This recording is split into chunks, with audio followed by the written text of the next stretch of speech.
এবারের বিশ্বকাপে বাংলাদেশের যে অর্জন তার পুরোটাই বোলারদের গুণে। সেখানে দুইটা নাম সবার উপরে থাকবে, রিশাদ হোসাইন আর তানজিম হাসান সাকিব। দুজনই নিজেদের প্রথম বিশ্বকাপে সবটা উজাড় করে দিয়েছেন, বাংলাদেশের জয়ে অবদান রেখেছেন, বল হাতে ম্যাচের মোড় ঘুরিয়েছেন। 7 ম্যাচে রিশাদের শিকার 14 উইকেট, যা এক বিশ্বকাপে বাংলাদেশিদের মধ্যে সর্বোচ্চ। আর তানজিম সাকিবের শিকার 11 উইকেট। বিশ্বকাপে বাংলাদেশের যে 3টি জয় তার সবগুলোতেই অবদান রয়েছে তাদের।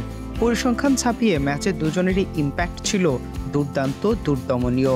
দুজনই আশা দেখাচ্ছে বাংলাদেশকে। টাইগারদের লম্বা রেসের ঘোড়া হবেন তারা। বাংলাদেশের তরুণ এই দুই তারকার খেলায় মুগ্ধ হয়ে অনেকেই প্রশংসায় ভাসিয়েছেন। তাদের মধ্যে একজন সাবেক অজি তারকা ম্যাথিউ হেইডেন।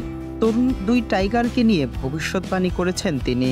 তানজিম সাকিব খুব বেশি লম্বা নয়, কিন্তু তার বোলিং অ্যাকশন বেশ কার্যকরী। সে অনেক বড় তারকা হবে। রিশাদের ভালো কোচিং দরকার।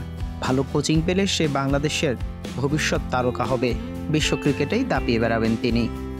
নাজবুল সাগর, স্পোর্টস মিরর।